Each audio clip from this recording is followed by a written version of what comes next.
Alexandra est mère célibataire. Sur son téléphone portable, les photos de sa fille, son premier enfant, car lorsqu'elle a appris qu'elle était enceinte d'un deuxième, elle a choisi d'avorter.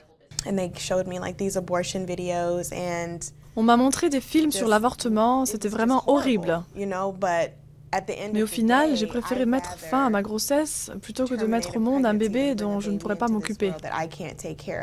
Comme elle chaque année, plus d'1 million d'Américaines décident d'avorter. Un choix aujourd'hui remis en cause au niveau politique par l'aile droite du Parti républicain qui a fait changer la loi dans 8 États.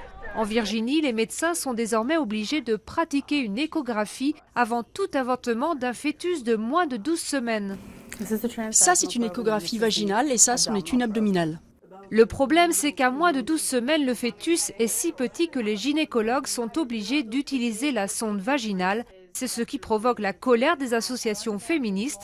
Pour elles, les conservateurs ont réussi à imposer leurs valeurs jusque dans le choix même des procédures médicales. C'est plus qu'un inconvénient. Cela dévalorise totalement la femme.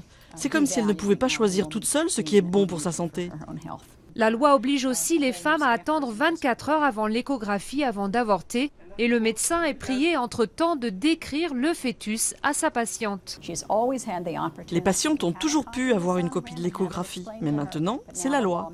Et si elles n'en veulent pas, elles doivent signer un papier. Vous imaginez ce qu'elles peuvent ressentir ? Cette année, le débat sur le droit à l'avortement s'est immiscé au cœur des élections entre les opposants, républicains, et les démocrates qui y sont favorables.